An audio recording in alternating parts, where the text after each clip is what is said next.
All right, let's go. Good morning, good afternoon, good evening, everyone, wherever it is you're coming to us from today. Welcome to American Graveyard Podcast Live. I am your host, Marissa Prada. I'm joined by my esteemed colleagues, Elizabeth Wolf and Angie Williams. Very excited to have you ladies here with us today. Today is September 6th, 2025. Our topic today is if guns were cancer in kids. And this topic came about even, I think, last year when we were setting topics together that we wanted to talk about the absolute devastation of the loss of life for young people in America. For children, is the leading cause of death for children in America is gunshot wounds and gun violence. And so we are going to be talking about that today. As we get started, I just want to say our hearts and minds go out to the families of all of the children who were recently killed in the mass shooting at the church at the school in Minneapolis. That is just a devastating thing when you have to bury a child. And so our hearts go out to the community, to the families, to the mourners, and to all of the other children who were affected simply because they went to worship in school and at church that day. And so, what a sad way to lead into this podcast, but it is very on time. And we're going to go today. A quick going over everything as we get started today. Our mission here at American Graveyard Podcast Live. We are an international collection of artists who come together in a unified global call for an end to gun violence. Each month, we will cover a different topic centered around gun violence. The podcast is composed of facts, opinions, personal stories, local and global news and events, historical information, and other such matters. We will list where information was obtained and do our best to ensure that citations are from reputable and true sources. This is a free speech, not a hate speech zone. Our disclaimer for today. This podcast will discuss topics that may be graphic in nature and are unacceptable for some audiences, especially children. The discussions may include firsthand accounts, videos, audios, photographs, articles centered around gun violence. The opinions and viewpoints expressed during the show are not necessarily the opinions and viewpoints of every host, guest host, special guest, Red or Green Books, or The Word is Right. Viewer listener discretion is advised. All right. So Red or Green Books, we are female forward press out of Albuquerque, New Mexico. We have published hundreds of people. We're on the heels of our millionth word, which is an incredible feat in and of its own. The gun violence initiative that we started here at American Graveyard really came off of the heels of the shooting in Uvalde, when we as artists did not know really what we could do to help. And so I said, well, I'm a publisher, let's do a book. And so we started American Graveyard. This we labeled volume 1 in 2022 because we knew we were going to be publishing subsequent volumes. The second volume will be out this fall. And so big shout out to Alexis Garcia Vexlex for the namesake of this movement. She submitted a poem to this anthology titled American Graveyard, and therefore that became the movement, that became the initiative of what we are doing here. You can grab your copy. It's only $25 online. If you would like, this is a literary book, it's 200 pages. This is a huge book. You can also grab it with the art books, full color art book. You can grab both of them for $40. You can also sponsor a senator. If you would like us to anonymously send this book to a U.S. state senator of your choice, you can go to the website. It's only 15 US dollars, and we will do that for you. We'll send it anonymously on your behalf. So let's work to do that. You know, we all know election season is right around the corner for the Senate. So we want to make sure those who are in there now get copies, and those who are coming new into the Senate chambers, that they can receive copies of those as well. All right, you can do that at redorgreenbooks.com, red, READ. Rules today. No hate speech, no bombing, no misusing the chat. Stay muted while others are speaking. Must verify you are a real person and your name if you are unknown and you come into the Zoom room. Civil dialogue exchanges only. Last month, we talked about the brutality of protect and serve. My deepest apologies that the video is no longer available on Facebook. Facebook changed the rules. And so we are no longer able to download that video, and we are not able to upload it now to YouTube.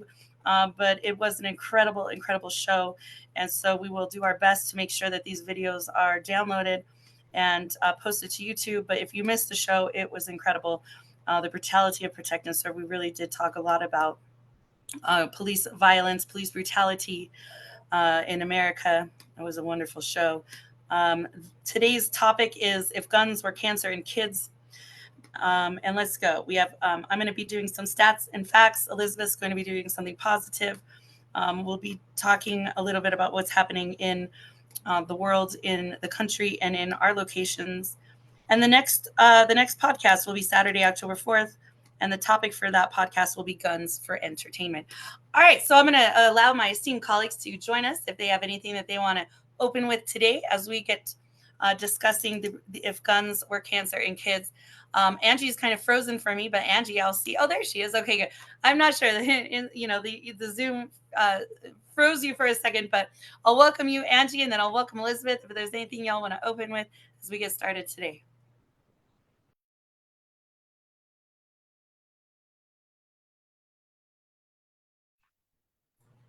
I just want to say with that Minneapolis, the Annunciation School, the picture of that mother running towards the school barefoot with her shoes in her hands, that's going to be an icon for quite a while now. That was seared into the brains of many people who saw that image.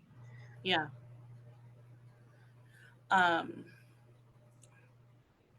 There's nothing worse, I would think, than getting a call from your child or learning from the news or something that there's been a shooting at your child's school. One of the things that, like as a parent, right, as a parent of two young children myself, I think about, how our children are conditioned in this world we live in to be vigilant at school. And one of the things that struck me as so humbling and moving as the human condition, but also deeply devastating, because children should not have to do this, react like this, feel this, understand this as children. But one of the reasons they said that so many children were saved was because the older kids, the bigger kids, wound up sheltering the smaller children and getting them down and covering them and sheltering them with their body. And so I think that it is humbling as a human being, right? The human experience to see other human beings, especially young people, being so selfless and being so concerned about their friends and their peers. The first thing, their first reaction, their first instinct was to get down and cover them.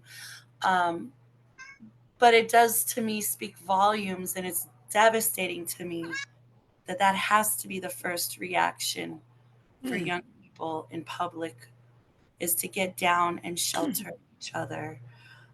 Children should not be afraid that they can't go to worship or they can't go to school or they can't be at home and be safe.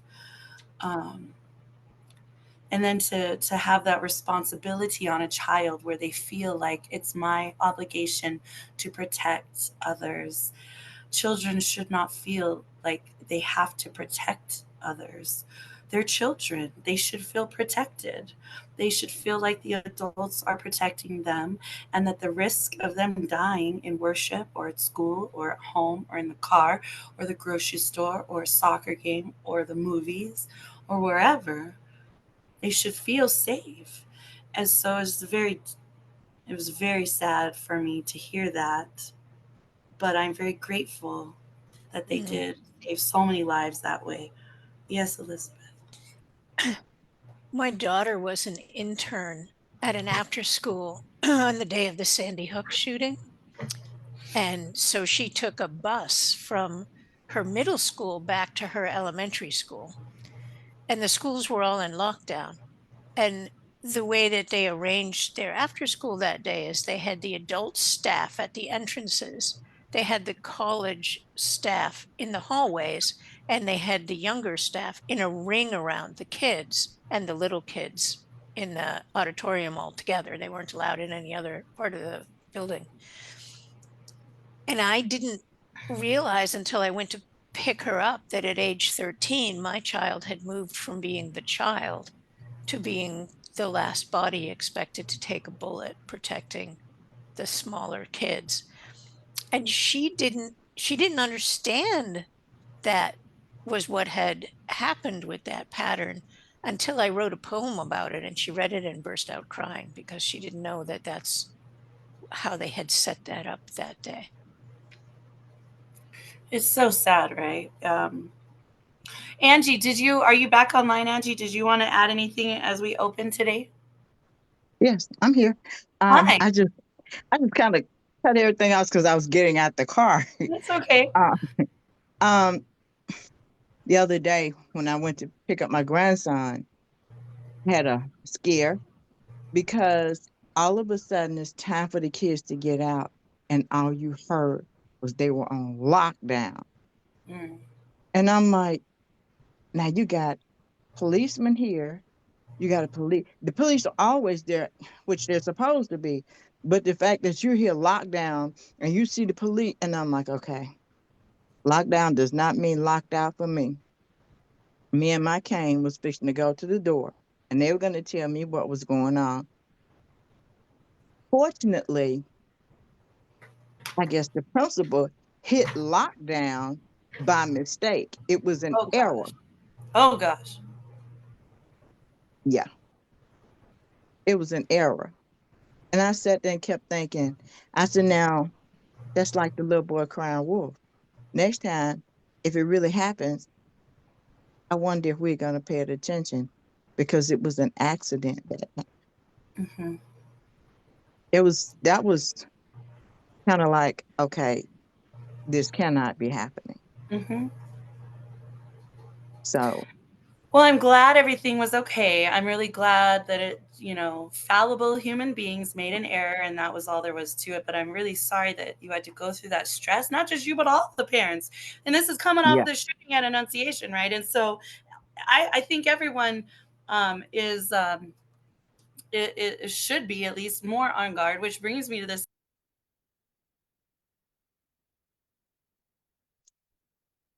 Marissa, I Marissa, can't you're hear you. mute. Yeah. Sorry, I actually pressed the little pad on my my Chromebook here. All right, so I was watching NBC News Now on YouTube, and this was during the news reporting of the Annunciation shooting, and this is so they posted this graphic, and this is actually what we're going to talk about today when it comes to statistics. But NBC News Now posted during the news reporting for the Annunciation shooting this month, they said parental concerns about school shootings. This is from the Pew Research Center survey of U.S. parents conducted September 20th to October 2nd, 2022. Okay, so this is like on the heels of the Uvalde shooting. All right, and this is still 3 years ago, and because for those of you who are wondering why isn't there a more current statistic, okay, first of all, it takes time, energy, manpower, and funding to put on a research study. Okay. And usually these research studies that are coming out now, some of them are taking years and years. And so one of the statistics that we're going to look at today that was recently published this year is taking like the last 3 years into consideration. All right. So it takes years to compile data and then to go through it and then to organize it and publish it. Okay. And so nothing's going to happen in a day when it comes to research studies. So that's why some of these studies are over the last, 2 or 3 years, and they're coming out and being published now. But so for everyone who's like, why can't they just give me a 2025 study? Well, today I'll give you a study that came out in 2025. But anyways, so this was conducted, and this is what NBC News Now put out. They said that parental concerns about school shootings, 37% of parents are somewhat concerned. Okay, so that's 1 in 3, a little more than 1 in 3 parents are somewhat concerned. 13% are very concerned. 19% are extremely concerned. So 1 in 5 is extremely concerned. 24% are not too concerned, but only 7% of parents are not at all concerned. So 93% of parents have some level of concern, which is an overwhelming majority of parents. And I can't tell you how many parents were surveyed because they don't show it in this data, but the data we'll show you today does have that. Which leads me to the next thing I was going to talk about on this podcast today. So my youngest daughter just started 6th grade. She just started middle school. Okay. And here in Albuquerque, we have had a fatal middle school shooting. Okay. And so it's not like it hasn't happened in our city and in our school system yet. Okay. But these are babies. These are, 11, 12, 13-year olds. They're young. And so what was interesting is I went to the 6th grade parent orientation on the 2 days before school started, right? The day before school or 2 days before school started. And they bring all the 6th grade parents in and they welcome them to the school and they go over all the rules for the school and they tell you how everything's going. And then you go around and see the campus and everything. There's hundreds of parents there. And they went through the entire handbook, the student parent handbook. They went through the whole thing. And I'll tell you, like, without naming the school, right? Because I'm not going to name the school in this podcast, but without naming the school, I'm going to tell you how many pages there are. There's a two pages for frequently asked questions. Wait, hold on. No. 3 pages. All right. Then there's for the attendance policy, a page and a half for attendance. Bicycle, scooter, and skateboard policy, 1 page. Bus policy, 1 page. Cafeteria expectations, 1 page. Cell phones. Cell phone policies is a page and a half. A page and a half for cell phone policies. Chromebooks, common areas, 1 page. Dress code, an entire page for dress code. Visitor policy, staff student ID policy, 1 page. And a whole page for contact us. Okay. They went through the entire student parent handbook. Page and a half for cell phones. Do you know what I didn't see anywhere inside that handbook? You want to have a guess?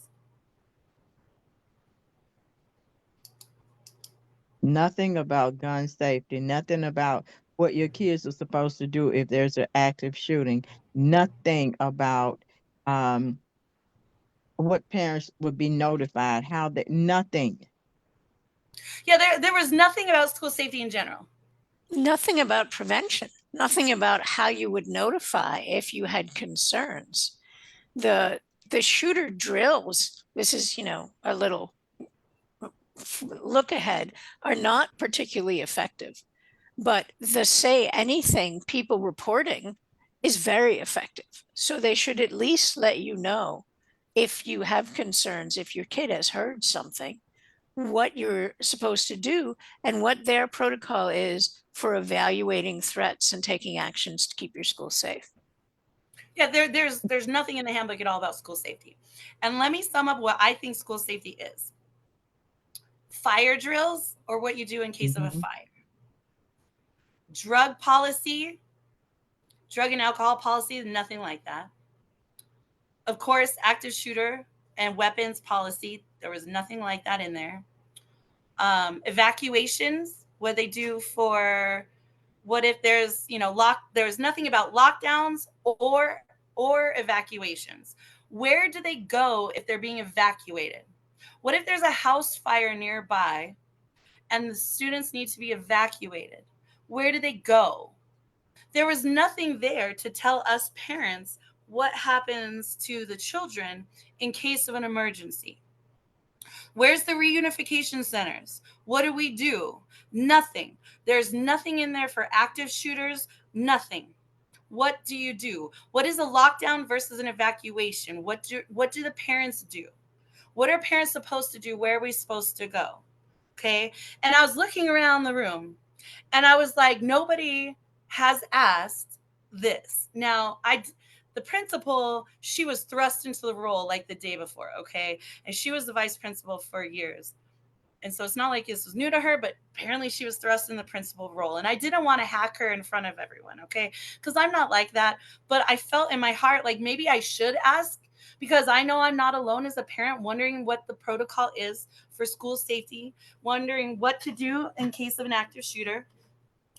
But I chose in that moment, and I don't really regret my choice because I didn't want to put her on blast, and I certainly didn't want to elongate this meeting with parents, but I felt like it was important. And so as soon as the meeting was over, I walked over to her before anyone else got to her, because she had a long line of people, right? And I wonder how many parents actually asked her about this. But I said, what is, one thing I didn't see at all in this presentation was anything for school safety. Like, what is the protocol for school for Code Alice? And for those who don't know, Code Alice is the code for active shooter. And she said, well, she would look into that and then she would let parents know. So I still don't know. I still have no idea what to do as a parent if there's an active shooter at my daughter's school. I have no idea where we're supposed to go. Like in elementary school, it's a little different because all the little kids, we got reunification cards with our child's name and everything, right? And our name. But I don't know. I have no idea. I'm lost as a parent. And me being lost as a parent, I cannot prepare. Excuse me. I cannot prepare my daughter. And I told the principal this. And she told me that they have fire drills like every week. So if they're having fire drills every week, how often are they having active shooter drills? What do the active shooter drills entail?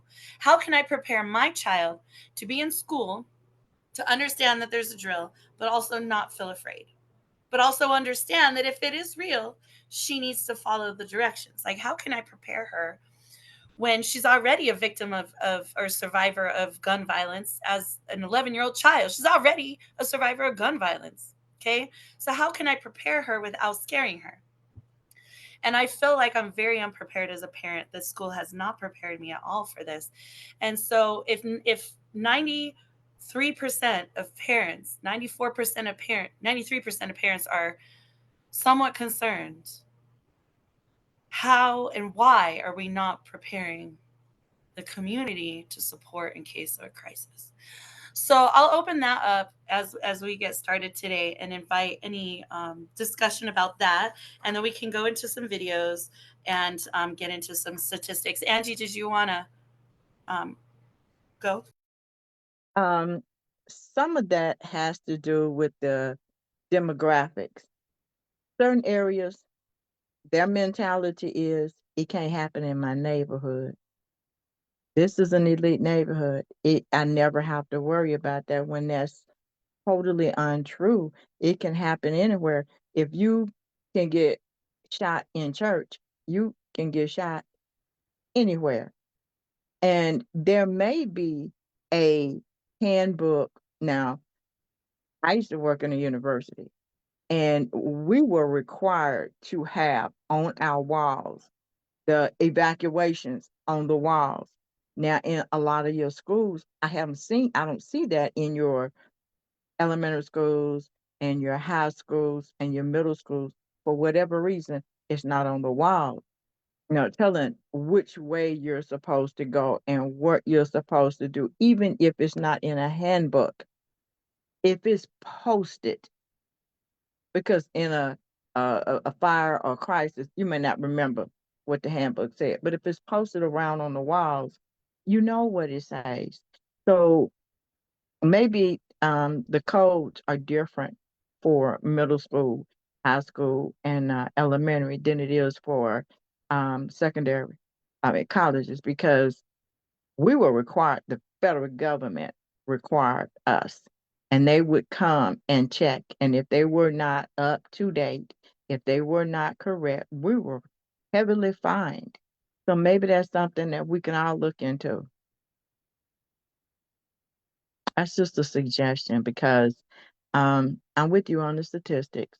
Um, if statistics from 2019 to 2020 are showing an increase from 1,732 deaths to 2,590 deaths in just 2 years.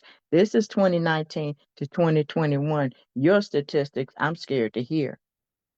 If um, if we cared enough about gun violence, as our title says, as we do cancer, cancer spreads if it's not treated. And this is spreading faster than cancer. We're the top country compared to other countries.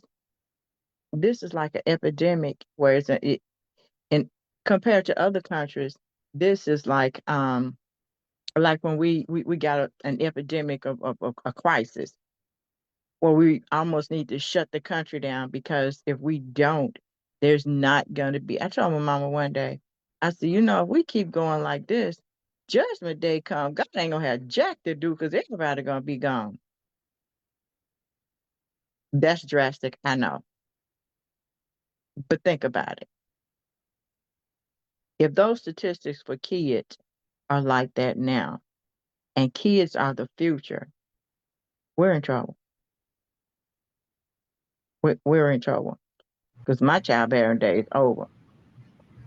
So it's up to the kids, and if the kids aren't here, what are we gonna do?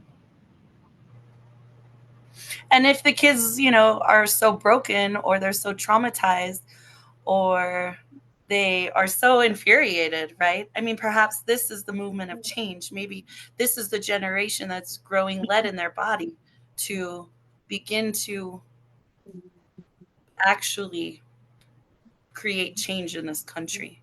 And not to mention the young boys that's going to jail for killing the other kids.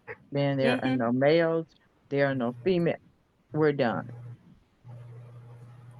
I mean, don't get me wrong. I understand that was a drastic dramatization, but at the same time, it could be real Hmm. if you go by the statistics. I'm eager to hear your statistics. If mine look like that, I want to know what yours for this year looks like. I want to try and pull you back a little bit from the edge here. So Oops, I'm sorry. I did go a little close, didn't I? that's okay. That's what we're here Did for. go a little close. I'm sorry. But remember, cancer in kids used to have a very, very high mortality rate. And we threw everything we knew on getting that down. And we did. We got it way down. We got way down the pediatric cancer rate. We got way down the breast cancer mortality rate. We have the technology to make an impact on the gun violence if we gather the collective will. And when you talk about, you not only need the training in your schools, you need to know what is their mitigation plan. What are they going to do if someone calls and says, I think so and so is going to bring a gun to school?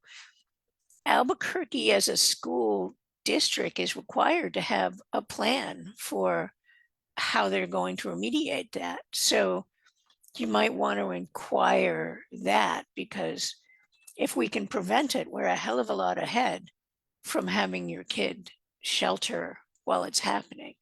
But I hear you about preparing, because when my daughter started kindergarten, she'd been in daycare, but she hadn't gone to preschool. So kindergarten was her first all day away. And our condo burned down when she was 3. So I met with the kindergarten teacher on the first day and said, listen, I know you have, I put this in the little file folder, but assuming you didn't read and memorize all of those, when you have your first fire drill, if my kid's a little anxious, it may be the first time she realizes she could have a fire and be away from us. So if she needs to call mom or dad, or if she's a little needy after a fire drill, cut her some slack. This kid lived through a fire. She lost her house, everything that she owned. And they told me that in elementary school, they do fire drills on the first or second day. I don't know why. Kids are just learning where their room is. Why are you having this big drill and sending them out? But so I was really glad I talked to the teacher. I didn't have time to prepare my kid, but at least I prepared the teacher. They had the fire drill. My kid just went along, she rolled. She had no problem with it whatsoever. I had more problem than she did. But I understand the prep work. And she was born the week of Columbine, actually. So she didn't start active shooter drills by kindergarten, but they had them by the time she was in middle school. I don't understand why Columbine is such a fun thing for high school kids. Because when my kids were in school, They when it came, my kids went to a predominantly white school. The white kids were terrified of black kids. Now, me personally, I'm hoping they were just playing, but they terrified the bejeebus out of those kids. They would write with stuff up on the wall as if they were, going to be reenact Columbine, and the school system did nothing. And so I told myself, well, are you okay? All the little black kids would not go to school. That's how afraid they were.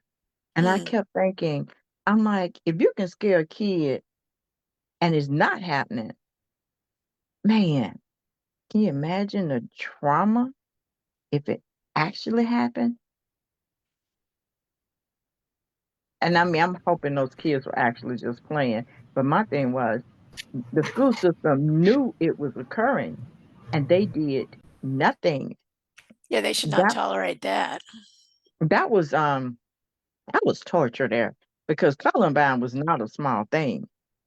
No, That was not a small thing. It was like, but for some reason, kids remember Columbine before they remember anything else, and they think that was so cool. Now those boys are what, locked up forever? they're dead. I mean, come on now. And the parents, I saw a documentary, and those parents of those boys are scarred as if though they were one of the parents, and I was so hurt for them. Mm. I was so hurt for them. So it works both ways. I think that if we could get around the Second Amendment, until we can get past that Second Amendment, it's not going to be important. That Second Amendment is our stumbling block. As long as it says, I can do this, this is my right, that's our stumbling block. That's just my opinion.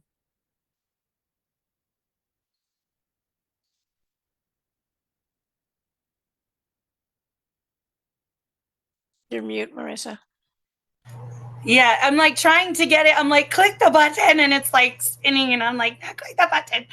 Um, yeah, it's and we talked about this in the Contagion of Inspiration, right? When we did that episode and talking about how Columbine was really this kind of center sprouting point for so much of the madness of gun violence in schools. And I just want to say, like, we support our trans community and we understand that what happened at Annunciation was not indicative of what you would find statistically in a mass shooting. It is a incredibly unfortunate thing. What happened, why it happened, the motivations behind what happened. We don't believe or agree that violence is the answer when you are a minority and when you are experiencing hate. You don't meet hate with hate, and so it's important to say that because we aren't very partisan on this platform. We're more calling for peace. We're more calling for an end to gun violence in general, regardless of who's pulling the trigger. Um, but all of those children are going to walk away from that experience at Annunciation always changed. They'll never be the same. And all of these children who are in school, I mean, whether they're in school, a concert, a movie theater, at home, they're changed. I see the change in my own child, right? We had 5.9 mm rounds go into the side of my house, one through my bedroom window in the middle of Saturday morning. I've seen the change in her every time there's gunshots in the neighborhood, every time there's loud pops in the neighborhood, having to have her learn the difference between a car backfire and a gunshot. Like, these are very different, right? How do you allow your child to feel safe at home while understanding that nowhere is safe? And it's an incredible responsibility as a parent. But now all these children, like, they saw what so many have seen, but many will never see. They saw children bleeding. They saw blood bleeding out, children dying, glass shattering, glass breaking, crying, screaming, all the worried parents, first responders, people trying to, save the lives. So many people were shot and injured. Thankfully, the loss of life was minimalized in this incident and Annunciation, which can only be accredited to the brave children who sheltered the others, and the coward who shot into the church shot from the outside in. And anytime you're shooting from the outside in, you'll have walls and windows and other things that are going to obstruct bullets, that are going to slow them down, that are going to change their course. It probably would have been a lot different had they gone into the church and started firing. And so we can be grateful that that did not happen. But then also, we know that the majority of active shooters take their own life at the end. And where's the justice in that? Where's the justice for the families of the people who died? But also, where's the justice for all of us who want to know why? Who want to know, where did this go wrong? What happened? What could we have done? How could we have intervened? How could we have changed this? Like, where could things have been moved and shifted to have prevented this from happening in the first place? Like, we will never learn, other than the manifestos that were published. How long has this been going on? Who knew about it? What's going on? I mean, I know that the parents of the shooter are being interviewed, but the shooter was over 18. So, if the parents have any liability there, there's none to be given to them because they're an adult. So, like, again, the complete falsity of justice, um, and then understanding it as a community. I mean, I was not there. I didn't have a child there, but you know what? I'm a parent. I'm a mom. I'm an American. I'm an advocate against gun violence. I want to know why. I want to know, where did we go wrong as a community? What can we do? How did this get to this point? Who knew? Why didn't they say, what can we do better? I have a So question yeah, for you, though, Melissa, yeah. Marissa. You know what? As adults, we're oftentimes guilty of not looking past our children's eyes. A smile does not necessarily mean a smile. Maybe we need to take a little bit more, pay a little bit more attention. You know, children, yeah, some children are automatically withdrawn, but there's always a change. Or if they're too withdrawn, what's going on? And I'm saying this because I suffer from chronic depression, and it runs in my family. So I've been around it long enough that I can look at others and know they're not okay. Um, but knowing somebody's not okay is the first step. Then at least you can try to figure out, what can I do to help? Um, and truth be told, it's not just kids. Because I read where there was an adult, he was fighting with his sexuality, and he was a newscaster, and they made fun of him. And he shot these reporters on live TV. And then he shot himself. But he shot the ones that he didn't shoot the ones that made fun of him. I don't even know why he did it. But as adults, maybe we just need to look a little bit closer. I don't know if that's the answer. I just know it seems like the kids that are doing it are troubled.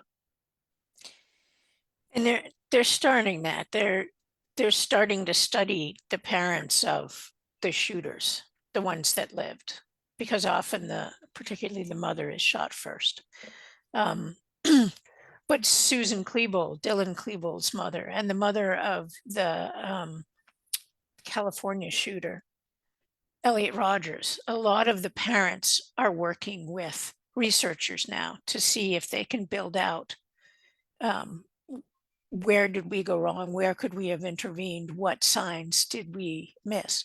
So right now there's pretty much two groups of shooter parents, those that are being held responsible, like the shooter in Michigan, whose parents didn't take him home and didn't tell the school that he had access to a gun, and they're being held legally liable. And then there's the ones who are cooperating and trying to unpack, we didn't know, why didn't we know? What should you be looking for, and how should you respond to prevent this in the future? And I'm not sure how different that is when the shooter is with us or not with us. I don't think we've learned any more from Nicholas Cruz, the Parkland shooter who's still alive, than from the ones who shot themselves.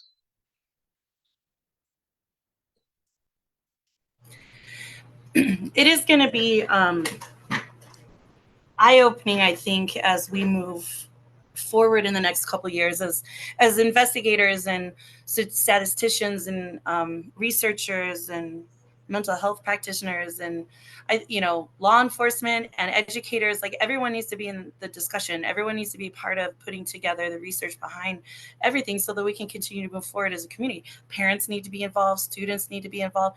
And I know that there's been these highlights of things that have come out of it, like the Sandy Hook Promise, right? I mean, there's these organizations that have come out of these horrible tragedies to bring about awareness.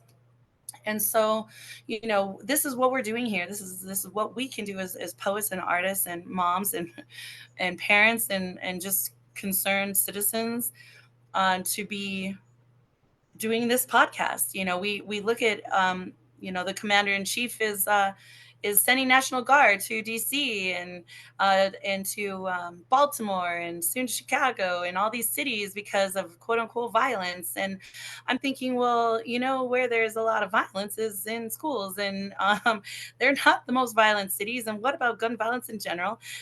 Like, you can address the symptom or you can address the problem. And he's only addressing the symptom, which is not helpful because it's very narrow-minded and it's very ignorant, to think that violence in big cities is a thing. Violence in big cities has always been a thing. Get out of here. Like, come on. Even one of my family members last month told me, well, they don't even keep track of violence statistics anymore. And I'm like, you're just ignorant. But yes, they do. But statistics can always be twisted and contorted to the belief system of whoever's trying to win the conversation. And so all I'm saying is, look, you can go into the cities and you can have martial law and you can militarize the army against your citizens if that's what you think is going to solve the problem. But it's not, and you're an idiot. You need to be working on gun violence as a whole, and you need to be solving the problem of ghost guns, 3D printed guns and parts, guns across the border, guns that are unregistered, guns that are sold, guns that are sold legally, those that are sold privately. The red flag laws need to be, this needs to be a federal law. Red flag laws need to be in every single state in America. It doesn't need to be up to certain states about that. And we definitely need to be making sure that if people are not sound, like, you can have an entire mental health history and still legally buy a gun. The only way that you can't buy a gun if you have a mental health issue is if you are involuntarily committed. You can voluntarily commit yourself and still be able to own a gun. And I'm not saying one way or the other, and that's not to shame people who need mental health treatments, but that is just to say that people think that mental health laws are there to protect you from getting a gun, and that's not necessarily the case. So people really need to understand what the laws are, because it is very easy to get a gun still. It's very easy to keep a gun still. You can spout rhetoric like the shooter at Annunciation did and still be able to legally buy multiple guns and go and kill people. And so the only way to fix that is to prevent that from happening.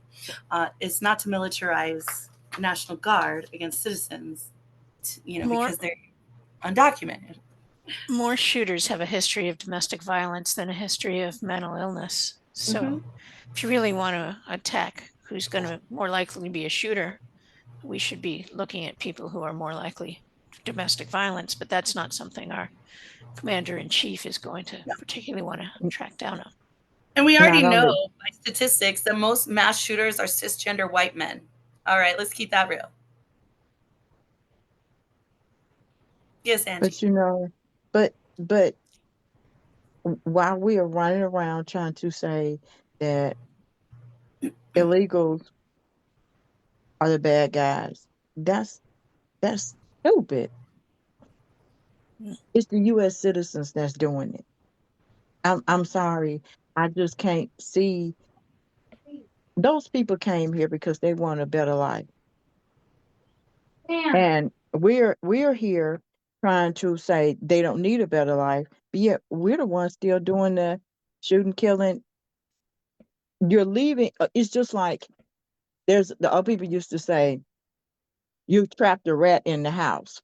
You plug up all the holes, think you got rid of the rat, but the rat's still there. So you lock the rat in the house. So when you get rid of all of the illegals, you're still gonna have your gun violence because you got rid of people that were not the problem. Exactly. Exactly right. I mean, exactly right. It is so true. Sorry, I had my camera off for a moment. As my little human decides to walk by and yes, and leave so that I can keep this podcast going. But yes, so it's very true, right? I think again, it's looking at the symptom and not the problem, right? The symptom is not people who are here undocumented. The symptom is gun violence in America. That is, the problem is gun violence in America. That's the entire thing. And if you're wanting to stop the violence, then you really need to stop. And then, people always, the argument on the other side is, well, guns don't kill people, people kill people. Well, yes, but their accessibility to guns is what kills people too. Because you look at other countries like the UK, they have almost like no guns and almost no gun violence. I mean, it makes sense, right? Now, I will grant you the fact that the UK is an island and we are not. We have two borders that we share. And so a lot of that is, we have to concede that a lot of that is moving through the border. But most ghost guns, purchase on websites. They're, you can 3D print pieces of weapons to put together and augment. You can legally purchase add-ons, which we've had in subsequent podcasts, to give your gun more firepower and more rounds and more um, dependability on death, right? And so if those weapons are not available and people cannot access them, then you won't have gun violence. It's very simple, right? Because if people cannot be trusted, right? Guns will kill people, people kill people, but people can't be trusted, right? So don't fucking give people guns that they can't be trusted. All right. It's just like you wouldn't let a toddler touch a hot pot, right? Of course not, right? Why would you give human beings guns? It's ridiculous. Anyways, Elizabeth, what were you saying? Guns aren't coming across the border into the country. We are the main exporter of guns. Our problem isn't that guns are pouring in over the southern border, it's that we are sending them across. That is one of the negotiating points of the countries south of us. They want to stop the influx of guns from the United States. So our problem isn't guns coming in. Our problem is we are so overflowing with them, we are exporting them. And we certainly don't have a problem with guns coming in from Canada. Sure. But I You mean, you know what's crazy? Like the Canadian Border Patrol is so tight, you guys. If you would try to take a gun into Canada, you have to have everything correct. It has to be unloaded, it has to be locked up. You have to claim it on your card to cross the border. You have to show it to them. They'll pull you aside, search everything, check it. You have to have the right paperwork, the registration for it. Yeah, like it is insane the how tight everything is in the Canadian border. And God forbid you try to take marijuana or something across the border, that is a totally different issue because it's completely illegal there. And so, we think about the lacks of things in the United States versus other countries, but they have it locked down there. We yeah, don't. they have this. They have people. When you give the gun violence statistics, it's per capita. We can't say our problem is we have more people. Problem is that we have more guns than people.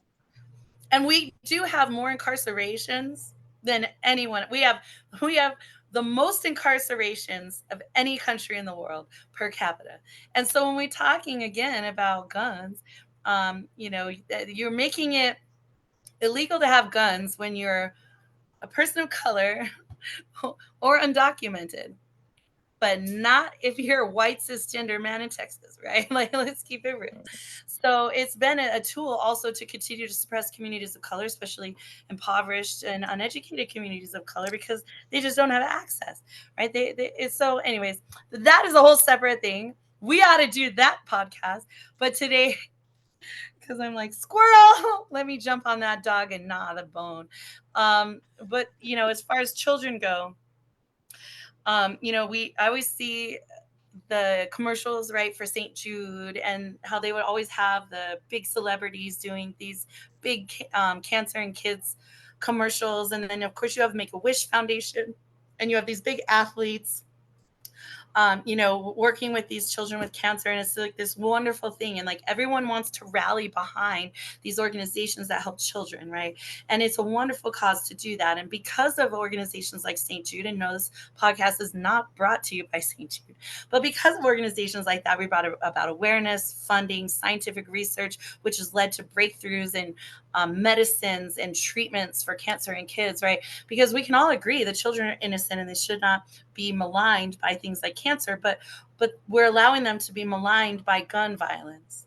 We're allowing guns to still kill kids, but we won't let cancer kill kids. And that's the whole point of today. If guns were cancer in kids, how quickly would people rally to end the violence? But I mean, logically, we would think about this because we're logical adult Americans, but it's not happening for our children in America today. They're continuing to die at rates that are exceeding year over year over year. And that child did not just lose one life. That one life affected everyone around that child. And if that child died in a violent way around other children, then not just those children, but everyone around each of those children is also affected by the gun violence. This is a systemic issue, right? This isn't just a one family, one mom, one dad, one child. It doesn't work like that. It's the entire community around that child. And so this is, so many things are popping up. How do we get there? Like, how do we make people care enough about gun violence in kids the way they care about cancer in kids? If you want, here, I'll do this. I'm going to play this YouTube video. This is a YouTube video titled One Nation Under Fire. It's from 11/11 Alive. The title is The Effects of Community on Gun Violence in Children. Now, most the children in this video are all children of color. So white America, sorry, not sorry. Don't think that this can't be your kid, your preschool, your school, all right? Don't think that gun violence is only something that Black children talk about. It's not. All right, so white America, wake the fuck up. Here we go.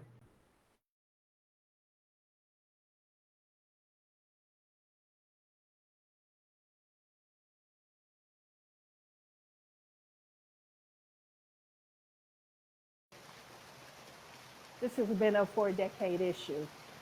My siblings and my uncle were killed in the late 80s and early 90s. And here we are right now, still facing the same issues, still facing this issue of gun violence. And it's just not a singular issue of mass shootings, because communal gun violence has been going on in Black and brown communities. Raise your hand if you've heard gunshots. I heard gunshots too. No, you didn't. Oh, you can't tell him what he heard and what he didn't. Children far too young, navigating a challenging upbringing. Where do you feel safe? At home. At home? At camp? In the house. In the house? Where you feel safe? In a different state. You feel safe in a different state? It's too much? What's too much? Because of a lot of shooting. Raise your hands if you all have lost anyone due to gun violence, like they passed away. Part of the program's after-school approach is focused on using art as an outlet. PTSD can be a one experience situation, right? And for other individuals, complex PTSD is when it is a prolonged occurrence of various traumatic events. I believe that these kids are experiencing complex PTSD. One student literally just shared with us that she was upset about her father passing, and he had passed away maybe 3 months ago, if that. And she openly shared that in front of the group, and she's maybe like 5. It's a combination of guns and people. There is a saying within the gun violence prevention movement, it's the guns. And absolutely right when you talk about mass shootings, it's the guns. But when you talk about communal gun violence, it's the guns and broken systems. Kids committing crimes, getting arrested for things like armed robbery, carjacking, and yes, even murder. It's horrible, it makes you wonder, what have we done wrong? Are we not listening to our kids?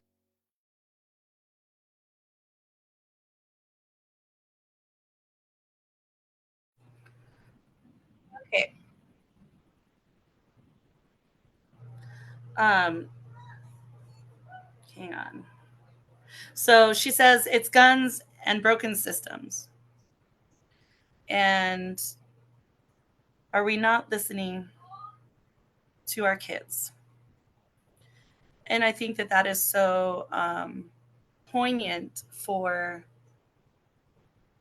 allowing children to not only have a voice but to have a say, to feel validated. Just because you didn't have a gun violence shooting experience as a parent doesn't mean that their experience is any different, doesn't mean that their concerns are invalid. So, as a parent, validating, listening, holding space without judgment, and then offering reassurances to your child so that they can feel that they are protected and loved, and the adults are doing the best that they can to protect the child, and then listening to them when they don't feel safe, and then trying to find the resources to help them feel safe, like going and asking your principal, what is the plan for gun violence at the school, right? Getting your own knowledge as a parent so that you can help your child feel safe. So I'll open it up to the floor if anyone would like to respond or add anything to the video.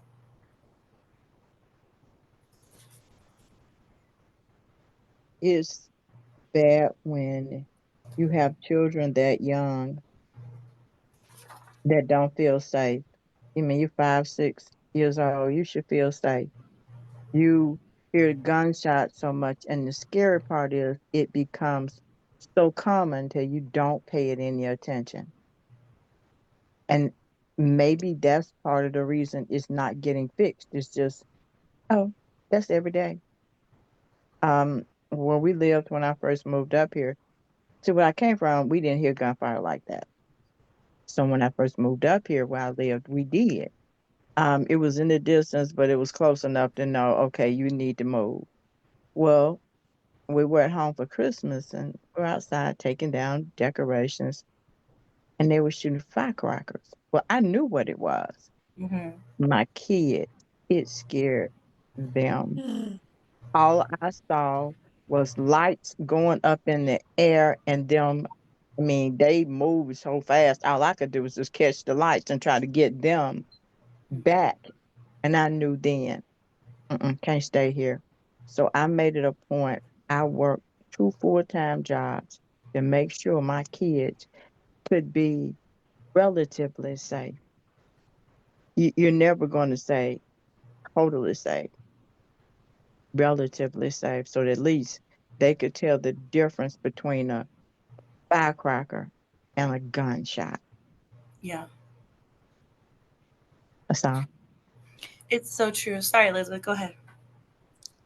One of the things that they have shown, and I don't have the statistics on this, I could look it up, is that community programs reduce gun violence. So when they were talking about the defund the police campaigns, when they have successful violence reduction in places, it's because they're investing more money in youth mentoring and community programs.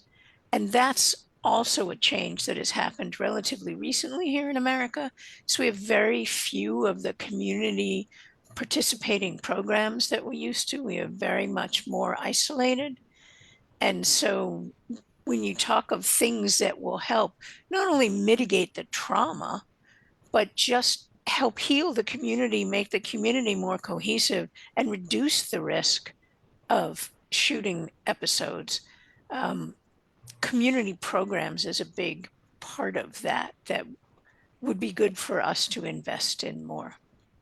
We could use It's that rather than interesting. sending in the National Guard. Sorry. Yeah, I was just going to say, I think it's very interesting.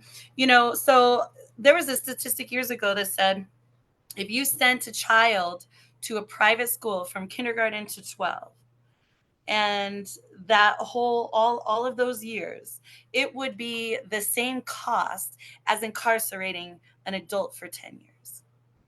And so the concept is investing in these programs. And I do wonder what the cost is to deploy the National Guard troops. What is the daily cost? I bet you the daily cost would be like an annual cost to roll out a whole program in a community. Like, I almost guarantee you that the cost to do that would be like an annual cost for one community to have an annual program. And so I have no idea what the numbers are. We should look into that, see if I'm right. But I'm guessing that that's probably is so expensive to send the guard out on the daily.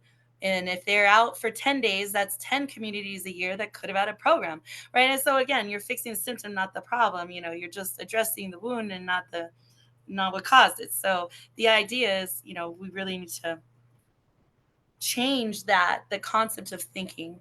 And like Angie said, when you stop thinking, it won't happen to me. Especially in the affluent communities. I mean, we saw that in Newtown, right? Newtown was an affluent part of Connecticut, and all those kids died. And so, it will happen everywhere. I don't know what the median income is for Columbine, but I'm sure it's not in a poor city, or it wasn't at the time of the shooting. So, we can't. Littleton is not a poor community, and it is heavily close to one of our air bases. So it is a Yeah. military community. And is even worse for our military, because they're already putting their lives on the line. Their families are already sacrificing enough as it is, and right now in this day and age that we live in, is a greater risk because of the global climate we're in right now. But anyways, here I'm going to go ahead and do a share screen and show you the frequency and predictors of adolescent worry for gun violence. All right. So this is from the Pew Research. Excuse me, pmc.ncbi.nlm.nih.gov. So the National Institute of Health, the National Library of Medicine. This is a pre-print. Okay. So this is like giving you the preview of what the peer-reviewed journal will look like when it is published in the journal. Okay, so they release it online. They say this is what we're going to be publishing. This is the preprint. It's dated February 20th, 2025, and it's titled Frequency and Predictors of Adolescent Worry for School Gun Violence in the United States, Findings from a Nationally Represented Study. All right, so we're going to go ahead and look at this. I'm going to read the purpose. I'm going to read all of it. It's a very long release that they did, but we'll go over kind of the gist of it. While school gun violence, which is SGV, incidents in the United States have risen sharply over the past decade, limited research has examined adolescent worries about gun violence, school gun violence. We examined the frequency and correlates of school gun violence worry in a U.S. national representative sample of adolescents. So what they did was they took adolescent participants, which are young people aged 14 to 17 years old. They pooled a total of 1,017 adolescents. And this is a 2022 National Survey of Sexual Health and Behavior, a nationally representative study of sexual health experiences of people in the U.S. School gun violence worry was a single 5-point item. It ranged from not at all worried to extremely worried. It says we use both weighted and descriptive statistics to examine school gun violence frequency and random intercept mix efforts, ordinal regression to examine demographic and background impact on school gun violence worry. Okay, so the results of this study that they did on over 1,000 adolescents found that nearly 75% of them reported some degree of school gun violence worry. So about 3 out of 4 kids have a worry of that. 1 in 5 were very or extremely worried. School gun violence worry was significantly higher for adolescents in younger grades and among racial ethnic minority youth, as well as for cisgender female and gender minority teens. Adolescents in higher income homes were less worried about school gun violence. Both teens living in metropolitan locations and teens who reported higher anxiety in the past 2 weeks noted higher school gun violence worry. All right, so then when we go down, it says firearm death is currently the leading cause of death among children and adolescents in the United States. School gun violence is a prominent subset of these deaths. In recent years, the U.S. has had nearly 60 times as many school shootings as other industrialized nations combined. Since the Columbine High School shooting in 1999, more than 383,000 students nationally have been exposed to school gun violence in K through 12 institutions. In the past decade, there have been at least 1,383 incidents of gunfire on school grounds nationally. 71.7% of these incidences have resulted in injury, and 1/3 have resulted in death. So 1 out of 3 incidences, you guys, someone died, okay? In 2024 alone, there were 267 youth wounded or killed from gunfire on K through 12 property. This is a rate of nearly 1 young person per day. So it goes on and on and on to talk about this. I encourage everyone to go through and read this. Let's see. Let me go if I can get to the results. Okay. So it said sample characteristics. The sample was an average of 15.6 years old, and the majority, 87.9%, were enrolled in high school, while 10% were enrolled in middle school. They predominantly described themselves as white, non-Hispanic, followed by at 51%. So half of the population that they pulled were white, almost 25% were Hispanic, 13.1% were non-Hispanic. Most were men, so 50.7% were men, while 45.6% were women. 33.4% were identified as gender non-binary, transgender, or other terms. A high percentage of adolescents identified as heterosexual, so 86.7% were identified as heterosexual.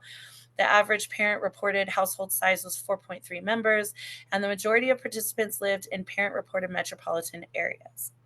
The median parent-reported household income was middle income, between $50,000 and $999,000 a year.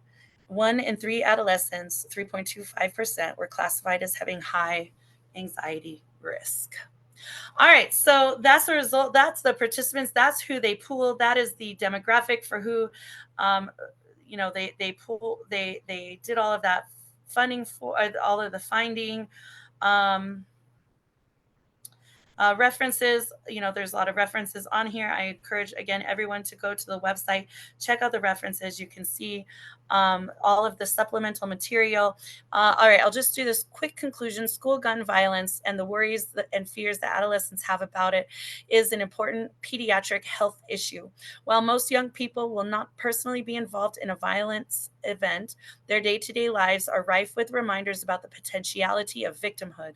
Using U.S. nationally representative data, we found that most adolescents have a substantial worry about school gun violence happening in their lives.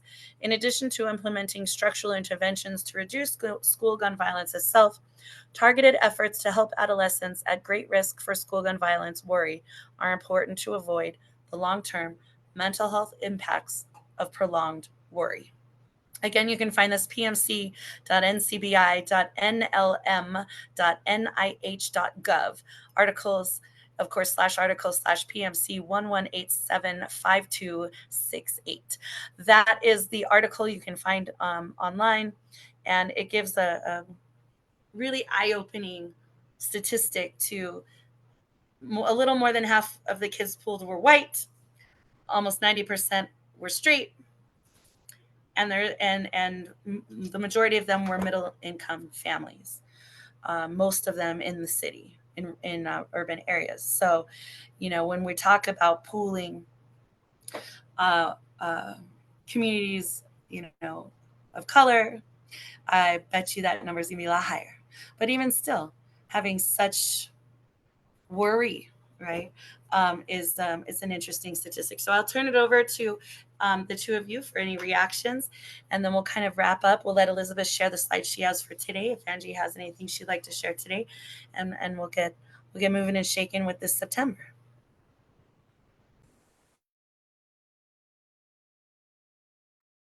Go ahead, Elizabeth. I just have a poem after you. Just go ahead.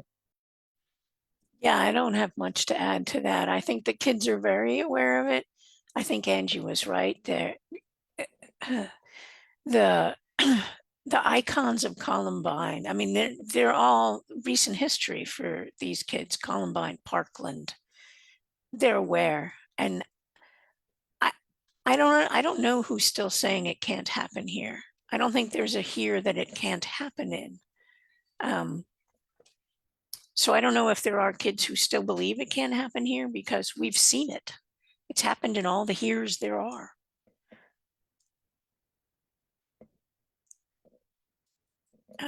Let me know if you want me to open up some. Sure, if you want to public go health ahead to your slides. slides, we would love that. We do encourage communities to stop thinking it can't happen to me. All right, so let me open up the PowerPoint, and then I will come share. We'll see. Sharing, the host has not allowed sharing for this meeting, so. Wait, hang on. Hold, please. Hey, hang on. Let's do this. I totally forgot to do the technical. We need technical things. Let me. Hit me up. It says, okay, co-host. So see if that works for you. Sharing. Yes. Awesome. Let's see if it will let me share the PowerPoint. Share. All right, I am going, well, I shared this. Let me see if I am hip enough that I can also turn, well, I won't try to do two things at once because we know that's a problem. All right, can you all see that?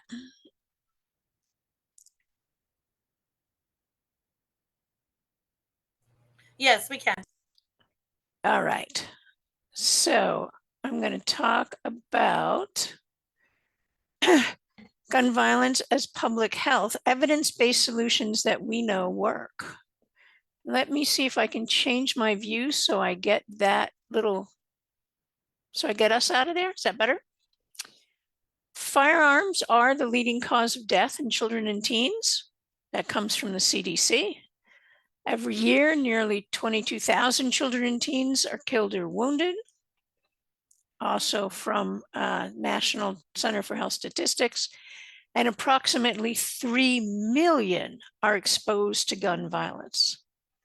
So I've taken this slide from everytown.org. Everytown.org is basically a repository for gun violence research. But I want you to know that I looked at studies from the AMA, from the CDC, from Johns Hopkins. So what I chose to show were basically sources that had the coolest graphics to fill a slide. But in multiple sources, I came up with the same answers. So I know some people think Everytown is not an unbiased source, but here it is a source that I not only find that it is accurate, but is supported by other impartial organizations. So by the numbers we have, 4.6 million children live in a home with at least one unlocked and loaded firearm. And that is the American exceptionalism right there, kids, is we have too many guns that are accessible to too many kids. Over the past decade, the firearm suicide rate among children and teens has increased 36%. The problem with the firearm suicide rate is it is much more likely to succeed. If you don't have access to a gun, even the kids who attempt suicide are less likely to get there. Black children and teens are more than 18 times more likely than white children and teens of the same age to die by gun homicide. So that's where you see the difference in exposure, the difference in the fear factor, because it's based in reality of experience. And approximately 3 million American children witness gun violence every year. So we know there's a problem. We don't have any question about that. What is the public health approach? So this is from Johns Hopkins University. The public health approach is to define and monitor the problem, identify risk factors and protective factors, conducting research to identify why it occurs and what solutions are effective. Remember, we were handicapped for years. The NIH was not allowed to fund research into gun violence, and now we can. So that's why you're seeing a lot of catch-up research now. It was not in the pipeline for a long time. So we define the problem, identify risk and protective factors, research, develop prevention strategies, look at solutions, including laws and policies based on what we've learned, ensure widespread and impactful implementation, and evaluate how those laws and policies are working. And then we iterate and we iterate and we iterate. And what do we know? The public health approach works. And how do we know that? Because we've recently done this for child death in car crashes. If you look at the death rate from car crashes, it has dropped 74% over the last 5 decades. So we studied what was causing car fatalities. We studied what would help to minimize and reduce that. We put it into practice and we had an effect. We had a heck of an effect. So this public health approach is viable for these kinds of problems. And the Johns Hopkins University, you can look this up. I took only the first few lines from this table just to show, we have research, regulate, licensing, how we could find the similarities between preventing car crashes and preventing gun deaths. So if you look at it as a problem we can solve and not a political hot button, there are things that we can do. There are things that we can do to have an impact on those numbers and bring them down and save more of our kids if we treat this as a public health issue, public health and safety. Like allocating funds to research gun violence the way we researched motor vehicle crashes, like regulating car manufacturers and car safety. I remember when there were no airbags and seatbelts weren't required. That changed, and that made a big difference. Remember when you could smoke in restaurants too? Like, right? Yeah. I mean, all the changes to public health, right? Yeah, you could smoke in restaurants, you could smoke in planes, you could drive your car with leaded gas and go to a school and go to the smoking room. And all the lead that was in paint. And yes, I remember my dad's arm. That was my seatbelt when I was growing up. I did that with a friend when I was driving once, and I put on the brake and I put my arm out and he just looked at me and said, "What do you think that's going to do for a 190-pound man?" I still do that to my kids. When I have to hit the brakes, my arm still goes out, Yeah, and what is that? All that's going to do is break your arm when the airbag comes out. But anyway. But the Surgeon General took on the tobacco lobby, right? Took on the tobacco lobby to get warnings put on tobacco. And exactly. why is it we can't take on the gun lobby? You know what I'm saying? And still today, but here's the thing, people still smoke today, knowing that it will kill you. But a heck of a lot fewer. And they smoke outside. When was the last time you saw someone smoke inside? I saw someone smoking the other day in the car with a baby in the backseat. Really? Yes. A woman smoking a cigarette in her car with a baby in the backseat. Yes. Wow. So see, I think that this is really an issue of Americans really are just not in touch with things. And it's not to say that we know tobacco and cigarettes is like the most addictive substance ever. We understand that. And so it's, if you're struggling with addiction, but you can you can kick it. There's a lot of resources now for you to be able to be tobacco free. But like my whole point is the government took on the gun lobby to make changes to help Americans be healthier. And I have no idea what the statistics are for smoking.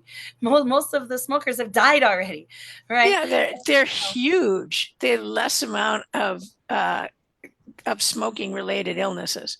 And remember, we didn't even have car seats. Well, and it's interesting you bring up the car seat thing, because I don't know if you know this, Elizabeth, this is like sidebarring this convo a little bit.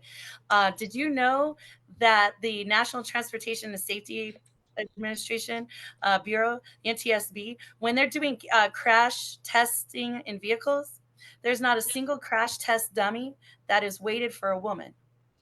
No. All of the crash test dummies are men. the average height, weight, and size of a man's body. There's not a single crash test dummy for a woman and how a woman's body would react in a vehicle. And so, and let alone a girl, like a young girl, their height, average height, weight, size, and body type. And so, we're talking about, yes, there's car seats now, thank God, because they used to just throw us in the back of the car. But, and not only Right. that, but like the whole emissions of vehicles, the carbon monoxide poisoning that was happening with children in vehicles, especially trucks. We have a whole emissions thing in this country now as well. So exactly. It is possible. This is an approach that works, that has an effect, that we have proven we can get public buy-in and we can move the numbers. Yeah, but you got to remember they're cutting so many budgets. We used to have emissions in Nashville. We don't have it anymore. They eliminated that whole department. We don't have emissions anymore. You don't have emissions testing? No. In Massachusetts, we have to pass emissions test every year to get our car We used registered on when the I road. first came up here, we did, but now they don't have it in Birmingham. And now, where I came from in Alabama, we don't have that. I mean, And you also have to remember, people are not smoking, but they're vaping, and that's worse. I've seen what vaping can do. they're vaping and they have those things in their mouth. I forget what they're called. That's like Zin or something. Vaping makes my daughter's one of her little nephew-in-laws. He was vaping, and when I saw him, he looked like he was on crack, but I knew he wasn't because it was a different look. And when I was talking to him, he had been vaping, and the vaping killed his appetite. And all he wanted to do was vape.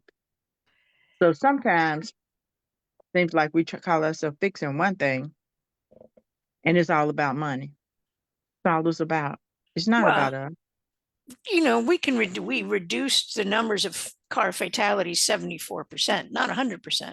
We probably reduced a huge, with the smoking, we probably reduced, 50, 60, 70%. That's huge. It's not 100%. There's still people out there doing silly things. Now we got to get rid of the vaping because it's worse than the cigarettes. Now I say that I used to smoke. I cannot. That's the reason I'm saying I used to smoke. I smoked for 25 years. I only smoked because I had only smoked because I had a bad temper, and I was like Bill Clinton. I didn't inhale anyway.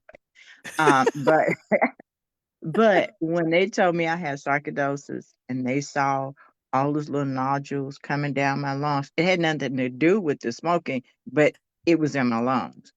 Oh my I gosh. stopped smoking. I had just bought a brand new pack of cigarettes. I stopped smoking that day after 25 years. I know I don't expect people to be able to do that. But it was motivation for me. I haven't smoked since 2009. All right. I'm going to pull this back to the guns. What are the suggestions for the public health approaches for gun safety?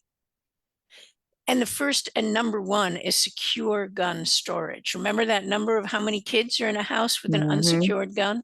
Gun owners can make their homes and communities safer by storing guns securely, unloaded, unlocked, and separate from ammunition.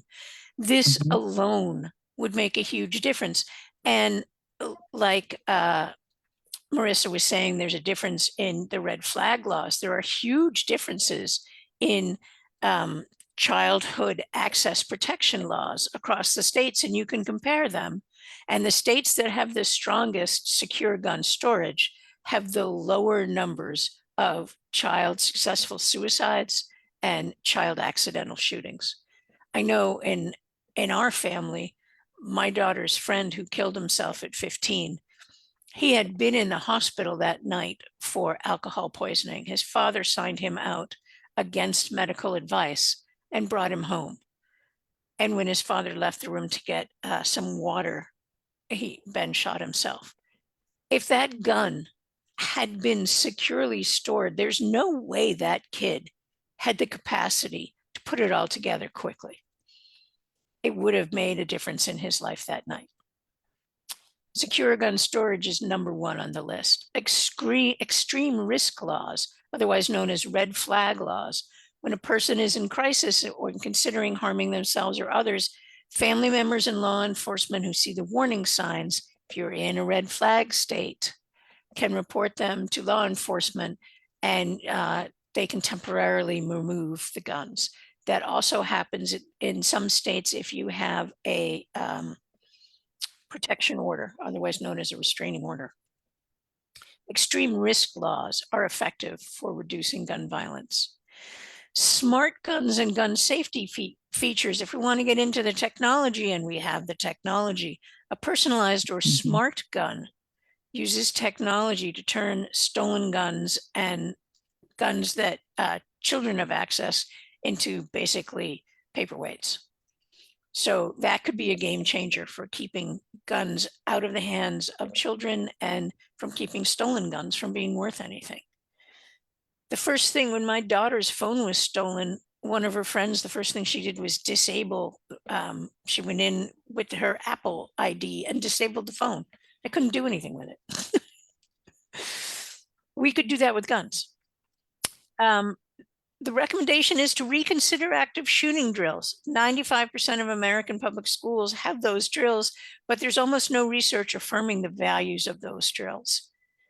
And there are actually some people who argue that the drama of those drills helps reinforce the drama of threatening or planning to be a school shooter. Stop arming teachers. To prevent tragedies, strong school safety solutions, but arming teachers is not one of them.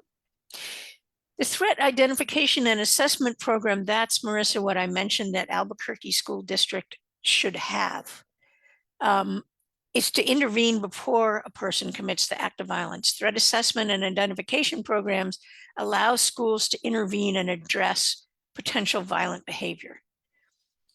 And that is something that draws heavily from all the lessons we've learned from interviewing all the parents, from all the steps leading up to school shooting, how we identify who is at risk to be a threat, and intervening so that we can give them support and give them alternative outlets before the event. And a background check on all gun sales. Let's just close those loopholes. Background checks are the foundation of any comprehensive gun violence prevention strategy, so that we know who is liable for a gun that is in somebody's hand.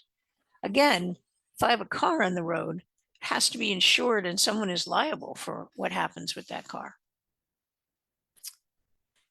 This again is from Everytown Research, and it just shows what we mean by safe storage. Unload, separately store the ammunition, and lock firearms. Now that is something I live in, it's suburban, but it's rural. I don't know if there's really a word for that. But there are gun owners here, there are rifle owners here, and it was acceptable to ask when kids were little, when kids were in middle school, if there are guns in the house, are they securely stored? Kind of like I used to have a digital camera that had on the front that it was ready to upload to social media, but I didn't have any social media. And I had parents ask me, are you going to put things on Facebook? My kid isn't on social media. I didn't have any, so the answer was no. But those were the kinds of things that parents asked each other. Can you keep my kid off of Facebook and social media? And if you have firearms in the house, are they securely stored? Safe storage. Again, this is research compiled by Everytown, but it is also confirmed by the CDC, by the AMA, and by other sources. About 1/3 of youth suicides and unintentional deaths could be prevented just by securing the guns. And states with CAP laws, that is the Children Access Prevention laws, that makes it a condition of your firearm license that you have safe storage, saw an 8% decrease in overall suicide rates and an 11% decrease in firearm suicide rates among adolescents age 14 to 17. So we know it works. Also, when we talk about what schools can do to prevent, the Say Something anonymous reporting system, Sandy Hook Promise runs the best known that is tapped into by many, many, many schools. It is a complete school safety solution. It was started by the Sandy Hook surviving families as something that they could do. It includes multiple reporting options. You can text, you have the hotline, there's a website. There is a trained, caring adult who's on the other side. Students feel comfortable reaching out, and they have expert onboarding and ongoing support. So this is something that should have been in your school information, Marissa. This is something that you can use if your kid sees something is uncomfortable. And again, they have some phenomenal numbers here. I don't know how they have confirmed lives saved. I would have to dig into that. It's a big number. I don't know how they reached that. Students helped during a mental health crisis. Anonymous tips received through the system, 1/3 million. That's a lot. And 8 million students and adults have participated nationally. So presumably those are people who have been trained on how the system works, who are trained to be responders, who are trained to raise awareness of it. So when we went back in the beginning where they were saying things that worked, this is a tip that can help you know when to intervene and with who. I see that there are things in the chat, but if I open it up, it'll open up in the middle of this. So Marissa, please tell me if there's anything I need to know. So the Trace is a website that specializes in gun violence strategies. So saving kids from guns, the most promising strategies according to the experts. And this is how they summarize it. What we know works. Locking up the guns. Holding adults responsible when kids access their guns. Offering therapy and mentorship to young people community. There were 2 articles I saw from the AMA that talked about the efficacy of those programs. And I know they've done it in Baltimore, in Chicago, in, I believe, Philadelphia, are places where they have invested money in reducing violent community programs and have actually seen the numbers, seen it make a difference. And direct support to people most likely to commit shootings. And again, those people are identified by checklists, by your guidance counselors, and by people who report into the Say Something. And I want to thank you and remind you that one other thing that helps is exactly what we're doing here today, is actually coming together to address these questions and what we can do as humans to work on this problem. Let's see if I know how to stop sharing and turn this back over. I think it's such an incredible correlation between car seats, seatbelts, and children. I remember being a new mom and asking my pediatrician, what is the best car seat and how should it be installed? Because I had friends who professionally installed car seats for people. I didn't even know that was a thing. But yes, and my pediatrician at the time, she even walked me out to her car. We were the last patients that day. She walked me out to her car, showed her what her car seat was for her daughter, because her daughter and my daughter were the same age, and exactly how she had it installed in her car. And so it was an interesting, showing me her own personal car seat. And I know it says like unstable network, stuff like that, but so yes, I think if we can get kids more secure in a vehicle, we should be able to get kids more secure in general. Yeah. And that means by, of course, being cognizant of the gun violence. The statistics that you showed for the Sandy Hook Promise, that's amazing. That's incredible numbers that are there. What work they are doing in this world and in this life. We hope to continue to do that kind of work moving forward with our initiative to end gun violence. Angie, did you want to add anything? Yes, I have a couple of things, Anna. For one, um, all of the research I'd done had pretty much the exact same things that hers had, and I was so delighted. That meant that somebody somewhere they're putting the work together. Exactly. I mean, I was so delighted. I was sitting here looking at mine. I'm regularly going through and I'm like, oh, cool. She got that one. She got that one.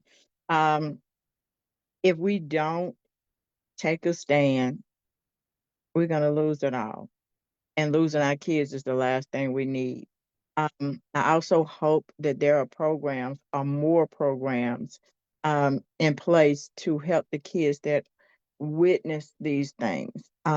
Those kids have pretty much the same trauma as a person that would have gone through war, that went overseas to war. And that's bad for a little kid. And I'm hoping and praying that we are able to help them so that they don't come consumed. And here's my point. If guns were cancer, when we say cancer, we run. When we say cancer in our kids, we pray. When we say guns, we say it's my right. When we hold our dead kids, we say that's not right. We fight cancer with every tool. We fight guns with the Second Amendment until it takes our little kids. Then we fight with the law. We would never ignore cancer. We give our last everything. If guns were cancer in kids, we would fight hard. If guns were cancer in kids, we would fight every day and night. Cancer receives our urgency. Cancer receives our compassion. Cancer receives our determination. Guns should too. Guns kill more children than cancer. Guns kill in the hands of kids. Guns kill in the hands of adults. When will guns become cancer? And that's all I have. Elizabeth, did you want to do a poem? Yeah. Let me see if I can bring it up. And then I'm going to share again because I successfully shared before. So now I'm all full of myself.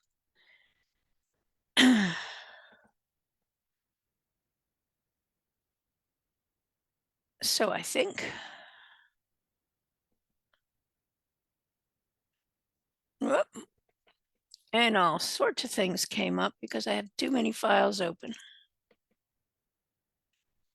All right.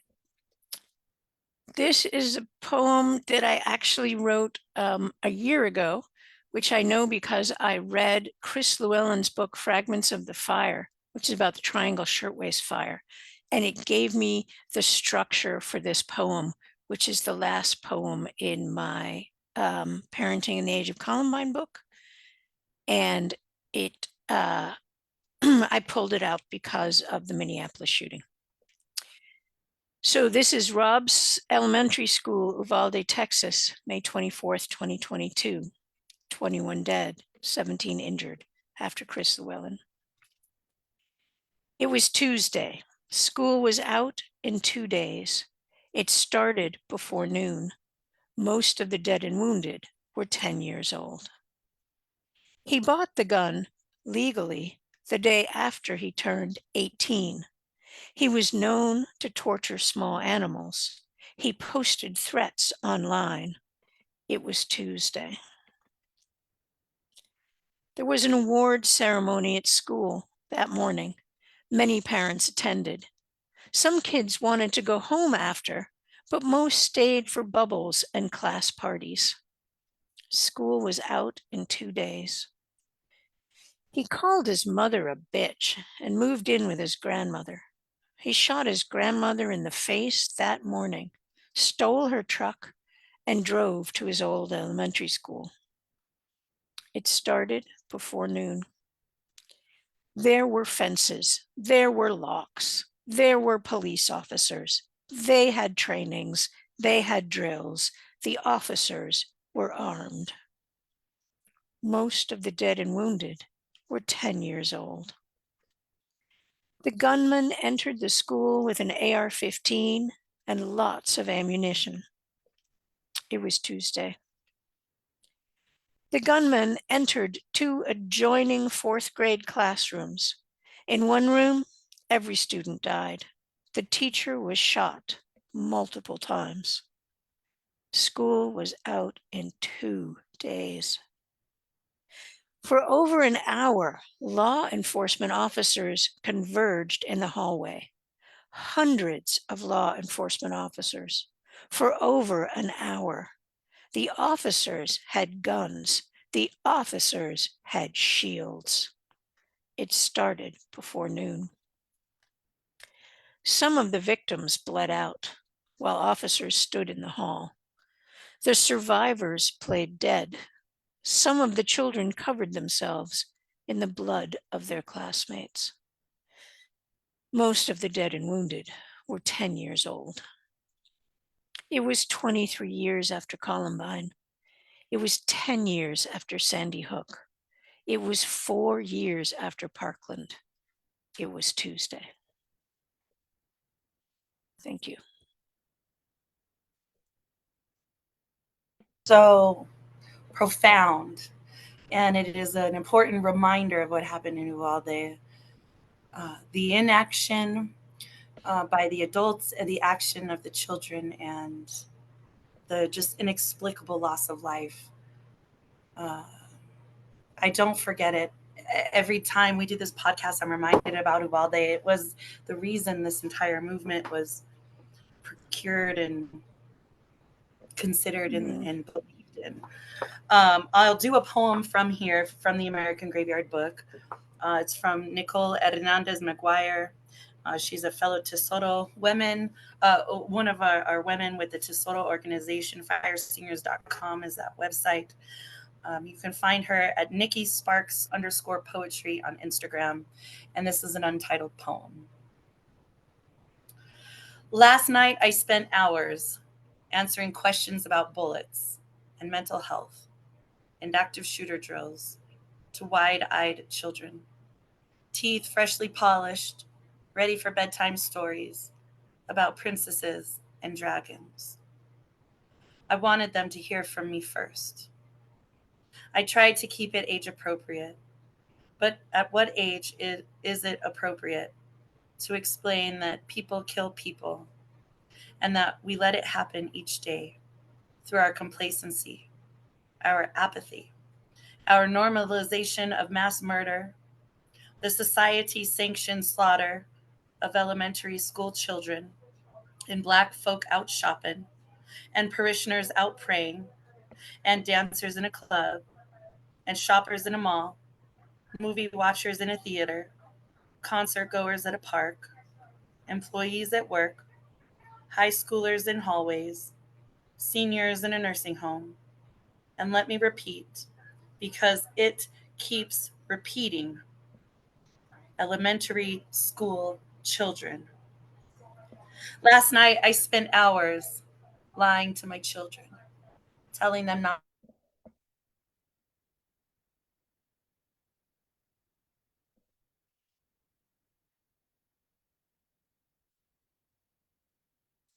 to scream, just breathe, they will be all right. Spent hours thinking about the next time I will have to answer questions about bullets and mental health and active shooter drills to wide-eyed children ready for bedtime stories about princesses and dragons. And that is McGuire's poem from American Graveyard. Whew. Well, I thank you all for being here today. I appreciate the input and the camaraderie and the community and your time and your energy and dedicated to this month's theme of If Guns Were Cancer in Kids. Big thanks to my cohorts, my co-peers, poets, co-artists in this incredible podcast journey. Elizabeth Wolf and Angie Williams, thank you all so much. Next month, don't forget, we'll be back Saturday, October 4th. And the theme will be guns for entertainment. We'll be talking about guns, not just in video games, but in movies and in music videos, documentaries, and also in toys and in things that we entertain our children with. So if anyone would like to be on that podcast, please reach out to us, AmericanGraveyardPurpose@gmail.com. We would love to have anyone from either side of the perspective on. Just please remember and understand civil discourse and civil dialogue only on this platform. Anything anyone would like to add? Anything anyone wants to plug while they're here before we close today? Thank you, Marissa, for not counseling today. I didn't want you to counsel because to me, consistency was so important. If you start counseling, people won't look. And I think what we are doing is like awesome. I think it's really awesome too. Please like, share, subscribe, and follow everywhere. Red or Green Books, Red, READ, redorgreenbooks.com/shop. You can get the books there. We're also on Instagram. Also, the word is right, WRITE. That is our performing arts platform. And our YouTube channel, Red or Green Books, and the word is right. You can find all our videos there. You can find me, Poetry and Some Prada on Instagram, Marissa Prada on Facebook.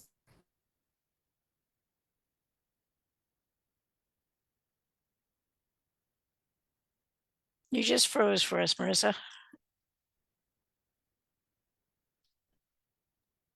Thought it was me. Sorry, it keeps telling me my computer keeps saying low bandwidth and pausing the live for me. Were you able to plug your thing? I didn't have anything to say. You were there until see me on Facebook. All right. You can find us on Facebook, Marissa Prada, Instagram, Poetry and Some Prada. Please like, share, subscribe, and follow everywhere. It costs nothing to share this video. It costs nothing to follow the pages. So that's something that you can do if you're not sure what to do. Peace and blessings, everyone. We'll see you back in October. Bye. Bye-bye. Bye-bye. Thanks all.